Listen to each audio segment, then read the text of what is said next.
everyone. It is E-Money, your BFF, best financial friend forever. And one of the things that happens at this time of the year is that we get a lot of owners that are in the process of exiting their practice.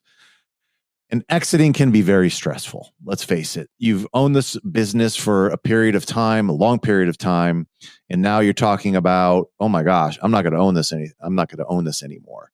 And you're giving up the cash flow, you're giving up control, and you got to be absolutely positively certain that your life is going to look better when you exit out rather than you holding on to the business. So in this episode, myself and my advisor, Eric Gersch, go through some of the things that we look at to make sure that an owner of a business is 100% prepared to sell their business and live the life that they want to live. That is both emotionally and, most importantly, financially, so that you are 100% or as close to 100% prepared as you possibly can be. Doesn't happen by accident. And it doesn't happen overnight. You got to start planning for this immediately. So I think you're really going to enjoy this episode. As always, please share this out with other people that are, that own their own business, or own their own practice, because there's a lot of people to help and they certainly need it. Like, share, subscribe, you know the drill. And as always, if you guys need any kind of financial assistance, go to Econologics Financial Advisors. Take our assessment right online. We will connect with you. We will meet with you, and we'll make sure that you guys are on the right path financially. I'll see you on the next podcast. Here we go. Oh. So, I didn't realize we were. I'm definitely not going to tell everyone the story that you just told me, because that would be too political. Yeah. And we have to be chameleons here at Econologics Financial Advisors. I do not know who my staff is voting for. Nope. And I'm pretty sure they know who I'm voting for, so it's probably pretty transparent. Yep. Bernie Sanders. It's okay. It's almost over with. Thank God. Thank God. I don't care who you're voting for. I just don't want to hear about it. No, I don't want to hear about it. You know what I want to hear about? What? I want to hear about successful exiting. I want to hear about someone that has sold their business and is about ready to reap the benefits of the rewards of business ownership. That's what I want to hear about. Stop it. I want to hear about that. You're talking about the favorite part of my job. Yes. It is, isn't it? Seriously, it really is. Yeah. There is no better feeling than working with somebody who's sold, that you know that as long as they don't do something just absolutely stupid, they're good. Yeah. No better feeling. Where does that start usually? Well, I mean, it starts years before. Starts from basics, right? Saving, growing your business. Yep. All the basic steps. I mean, generally speaking, don't get me wrong, there's people who have never saved $1 that grow their business well enough that they'll sell it at 60 and they'll be fine the rest of their life. It does exist, but generally speaking, it's going to be a combination of actions that you made over your younger years as well as your exit year. Yeah. That's to have an ideal exit. It's very nice to prepare prior to exiting to make sure that you have, ample resources and income sources so that you're not just, depending upon the sale proceeds for, the entirety of your retirement. But it got me thinking, because we'll talk a little bit about, some of the process that we go through, of exiting, but typically how do clients approach you? Like what are some of the things that you start with when they're like, hey, I'm thinking about selling? Well, I mean, number one, I think the biggest decision they have to make at that point is, are they going to sell?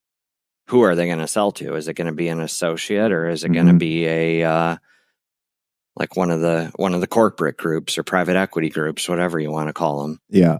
That's number one, is finding the buyer. Yeah, for sure.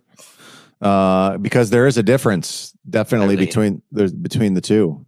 Yeah, there's a huge difference. If you're selling to an associate, or even like a competitor or something like that, you're looking at, I don't know. You still have to go through the same process. There's going to be due diligence. There's going to be valuations that are going to be done. There's going to be negotiations and all those things. But it's when you come to you getting paid, it's a very different scenario than when you sell to generally a corporate group. Yes. Because that type of sale to an associate or to a competitor, you're most likely not going to get all that money up front or a percentage of it. Not only that, you're going to get less. You're going to get less too, aren't you? You're going to get probably 50% most of the times. You think it's going to be that? You think it's that much? Oh, I think it's more than that, if I'm honest. Really? Oh, yeah. Wow. Okay.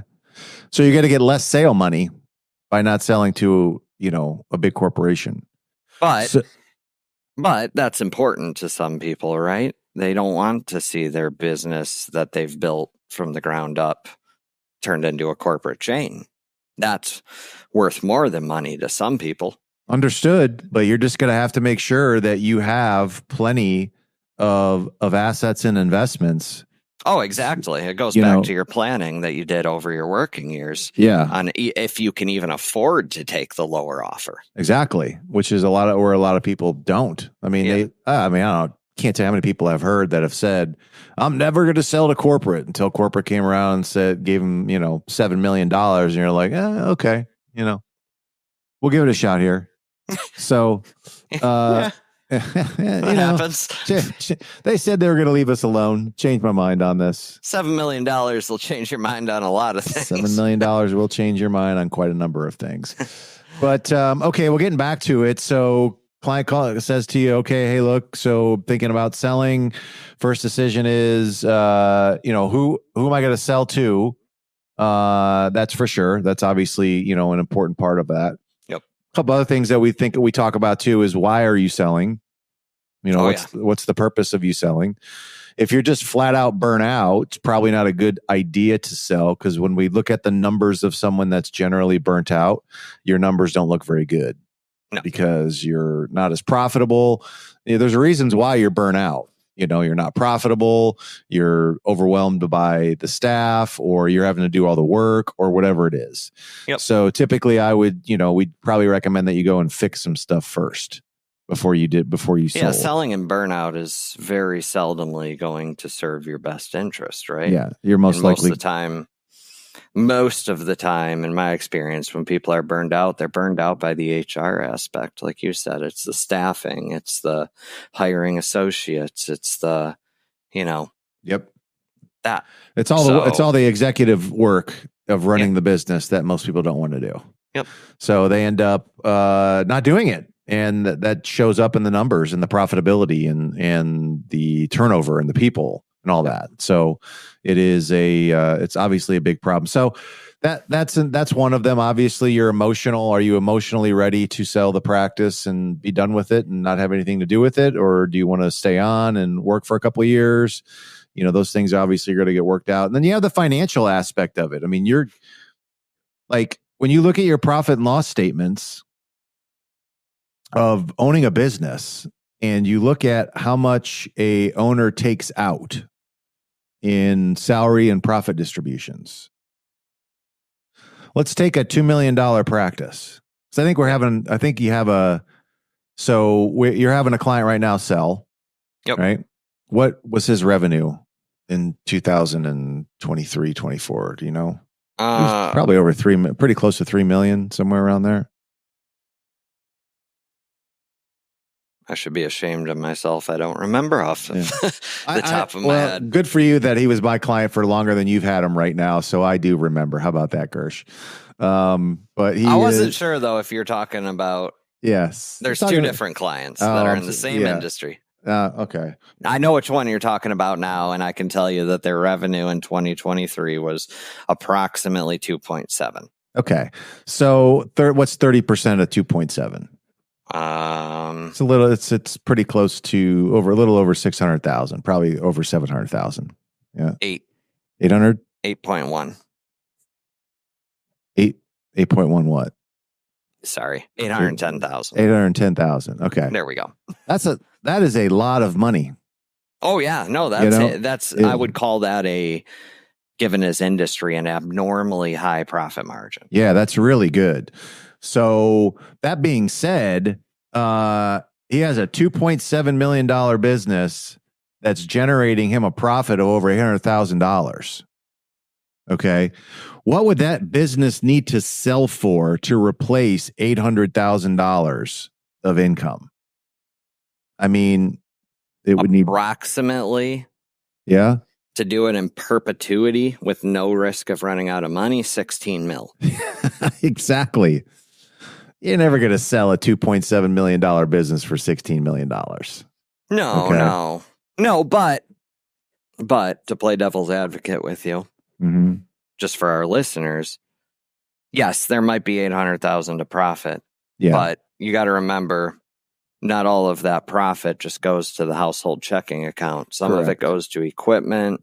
Some of it goes to estimated taxes, working capital, savings. Yeah, you're right. Interest on debt, or debt in general, because debt's paid out of profit, interest and principal. Although interest is deductible, but that's besides the fact. Let's say half of that. Yeah, let's say half of it, 400,000. You're still at 8 mil. Exactly. It's a lot of cash that people get from their practice. They don't really realize that, like how much cash flow your practice generates for you. Yeah, it's a ton. So you got to be very, very cognizant of, like, if I got to replace that $400,000 that I benefit from, like, I don't want to see my income go down. Nope. When I retire, I want to at least keep it the same. So how do I do that? The only way you're going to do that is if you have done proper planning prior to selling, to be able to generate that kind of, because the sale proceeds are not going, in most cases, are not going to generate you the amount of cash flow that you're recognizing from the practice. No. Right? I'll say it again. The sale proceeds, net of taxes and debt and whatever else you have to pay off, generally are not going to provide the same amount of cash flow. I just did some quick math on my phone. That's why I was holding it in my hand. I don't know if you saw that on camera or not, but his proceeds alone, if that was all he had, would replace approximately 22% of his income. Yeah. Wow. Call it a fourth. Let's be generous. Call it a fourth. Yeah, that's going to replace a fourth of it. So where's the rest going to come from? Where's it going to come from? Other assets that he's built up over his working years, savings, investments, all the stuff he did before the sale. Exactly. So this is where I'm saying, like, your sale has to start right now. And the planning for it, regardless of where you're at in ownership, you got to start thinking about right now and planning for that. Yeah. And creating a strategy that you're going to, create, other income sources. So we're not reliant just upon that. That's for sure. Yep. So, okay. So then what happens? So when you're going through this with the client, like, what are some other things that you're doing? I mean, so you've basically done what with him so far? Well, first up, of course, we look at the letter of intent, which is like the initial offer, if you want to call it that. And we give, if there's any advice on there as far as, okay, I think you could bump this or that up or whatever it may be. Do you have any examples? Any examples of typically what you'll say or do on some of those things? I mean, I don't know. I'll give you two real examples that have actually happened. Rent, right? If you own the real estate, the new buyer is going to rent it from you, and they might offer you, let's just say, $90,000 a year at 2% growth rate.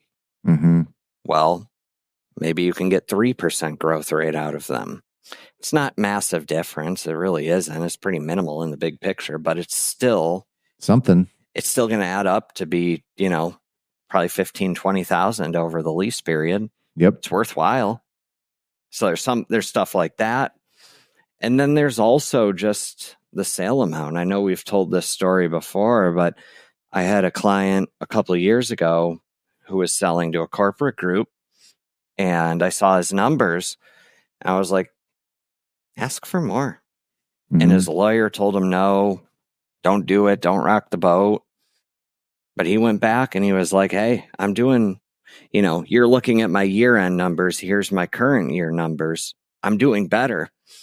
And he spent like 3.5 minutes on the phone and he got $500,000.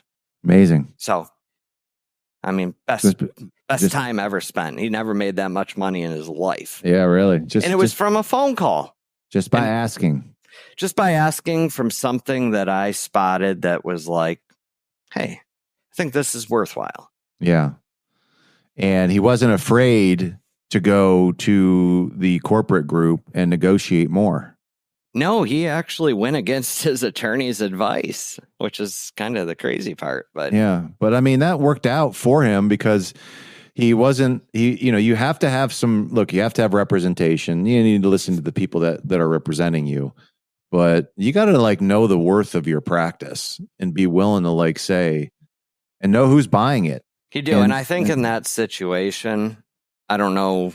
I mean, this was years ago, so my memory is a little bit scrambled, but I think what happened in that situation, if I'm honest, is he trusted that I knew the value of his practice better than his attorney. Yeah. And you probably did. And I did. Yeah. Oh, no doubt. Yeah. You knew the value of his practice. You knew what the multiples were in the industry. You knew what some other these groups were paying. Yep. For these practices. So, yeah. So LOI review, look at their employment agreement, making sure that, hey, make sure that you work in what you want your schedule to look like, be very precise. The rent on the building, the final sale proceeds, and how much equity you're going to roll over into the larger group, if any. These are all things that are kind of negotiated as part of the LOI process. Or as part of the LOI, and then you get into the negotiation from there. Yep. But once you get the final number, then what are you then doing with the client at that point? Well, at that point, of course, we're taking the final number. We're looking at that. And here, actually, before I say this, let's back up a bit. When you get that final number, one of the big mistakes people make is like, oh my God, I'm getting $4 million, which is a ton of money. I'm not saying it isn't. But first, you have to pay off all debt at closing. Mm-hmm. And the banks that lend you the money require that, correct?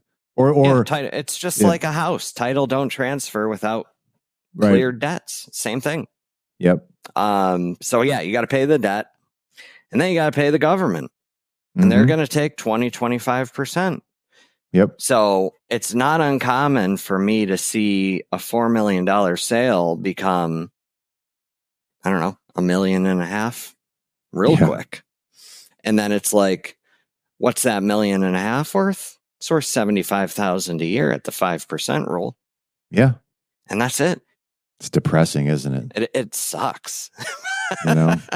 It sucks, but it's real. That's how it works. So, that part can be depressing for owners when they see oh my God, $4 million or even $5 million, But then I'm like, hey, by the way, you owe all this. You owe this. If you have a broker, you're paying them 6-8%. You paying your attorney $30,000. Maybe you have to bonus your associates or your doctors to stay on to make the sale even happen. There's all those things. There's a lot of costs that go into it that just knock that number down and down and down. So then what is it that you're doing with the client then? Is it more of an income analysis at that point? After you know the number and what's going where, is that what I think a lot of people... Yeah, that's really what it is. It's looking at, okay, you've saved up X, Y, and Z, and the sale's going to give you A and B. Does all of that add up to be enough? Yes. Under some conservative assumptions. So, it's for most clients, it's going to be the last big liquidity event they ever have in their life. So you have to know that this is going to take care of me forever. Because there's no other business to sell. Nope. Once it's gone, it's gone. So that's, income analysis is a very fair phrase to call it, I guess. And the income analysis is generally, what they currently have in assets. And, a lot of people have their practice building. So that's always part of the equation. Not everybody, but a lot of people do. So you're looking at like these different buckets of investments, right? And typically I think we look at, hey, what do you have in public securities? So that would be like stocks and bonds. What do you have in real estate income? That primarily be their practice. Well, how much are you going to continue to make in a wage if you're still earning, or you're going to have to produce? Yep. That's part of it, right? And how long does that go for? Most people have qualified plans, 401ks, IRAs, those types of things. Like, when are they going to distribute those out? So the timing of that, right? Yep. And then the sale proceeds, where is that money going to go? Yep. You see what I mean? Yeah, no, those are all the different ingredients that go into it. And then of course you got Social Security, and we never really count inheritances or anything like that in that. No, actually that's a good point. I never even think about that, but it's, yeah, I don't want to count on something that, as you know, may or may not happen. Exactly. I don't think we've ever even made it part of someone's plan, to be honest with you. We haven't. I never have. Now that you say it, I didn't even think about it. Something I never would have realized, but I've never made that part. Yeah. And the projections are making sure that you have enough money.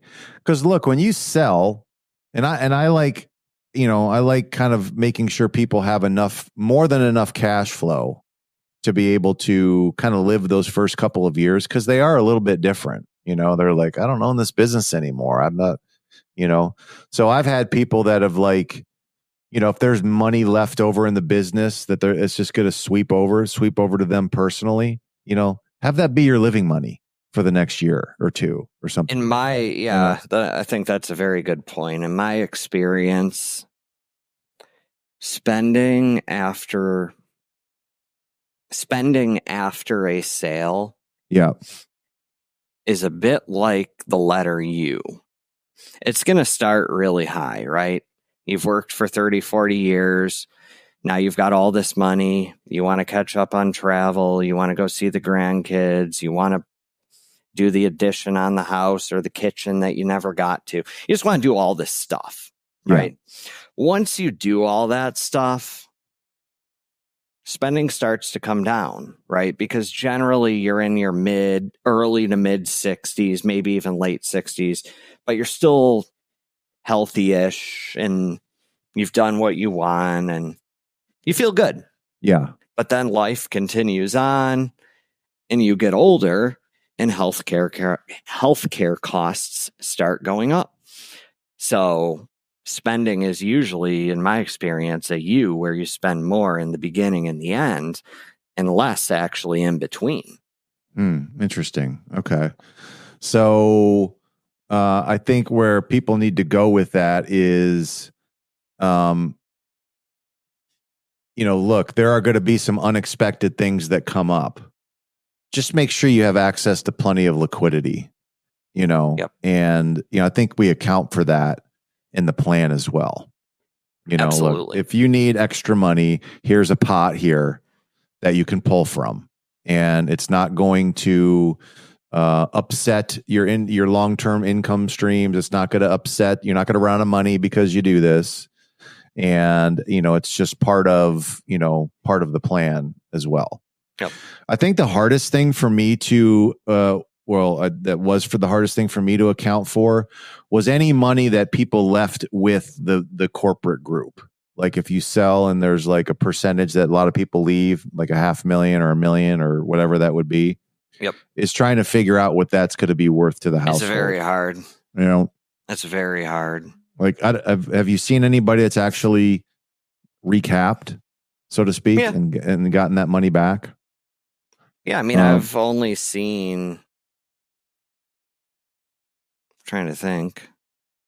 I mean, I've seen there was one client.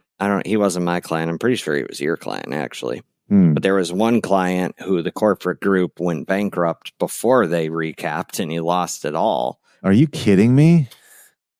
Yeah, I'll remind you who I'm talking about. You'll remember real quick. Off air. But then there's at least so far, and I might bite myself for saying this, but so far it hasn't been a bad investment yet.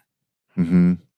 But I don't know if that's a very reassuring statement. Well, either. I think a lot of people are expecting that, hey, if I roll $1 million of my sale, it's going to turn into $5 million in 5 or 10 years or something like that. And that would be great if it does. I think that's probably a little bit aggressive, and I think those are too high of expectations.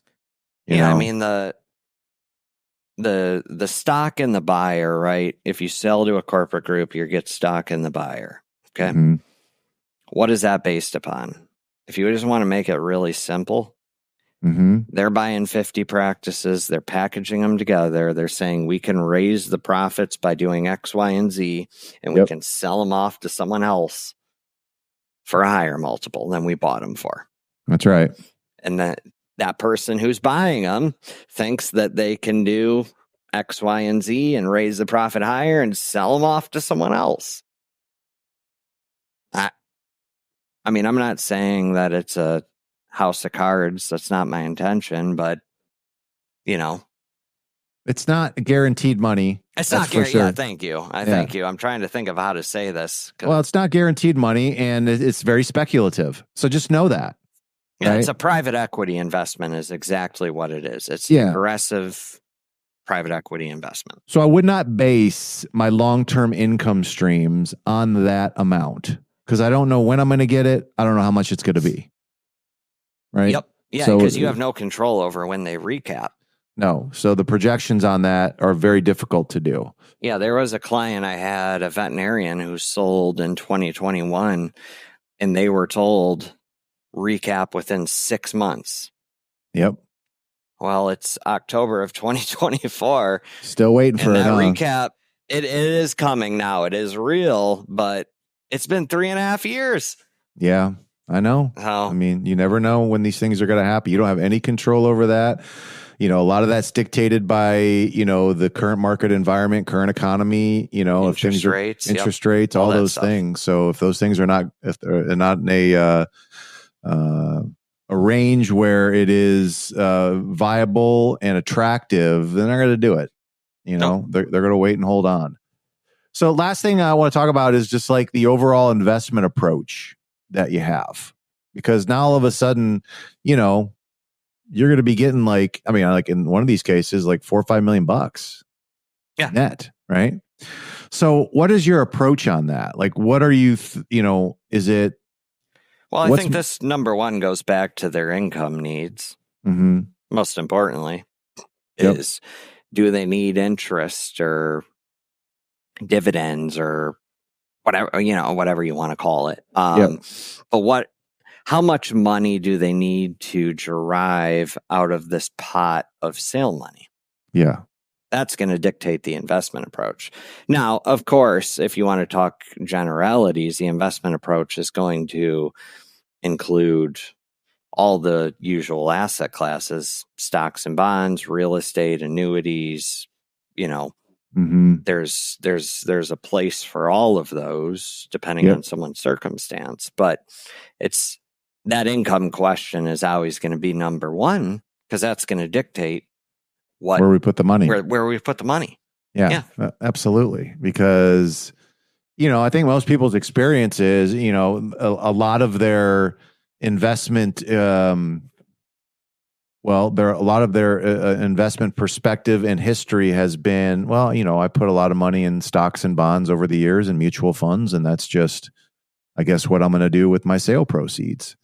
And they don't really think about the risk management of that. They don't think about, how do I manage the risk of all of this money? Because I don't want to lose it for sure, and it's got to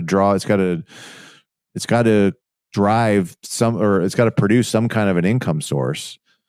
So I think people need to number one, be open up to different types of investments. We've introduced a lot of people to, real estate,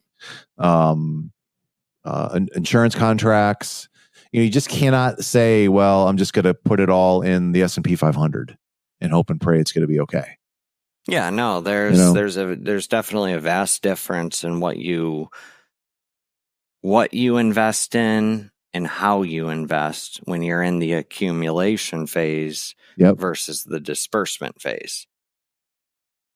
And quite frankly, I think what we've done, you've done this too with some of your clients, is just, whatever amounts we're going to put in the public markets, you just will dollar cost average in over a period of time. Yeah, depending on the current situation, of course. Yeah, that seems to have worked as well. Maybe you miss out on some returns, but it certainly, gives someone a little bit more security, so to speak. Yeah. On that. Yep. Okay, good. Anything else on selling you wanna go over? That was pretty good.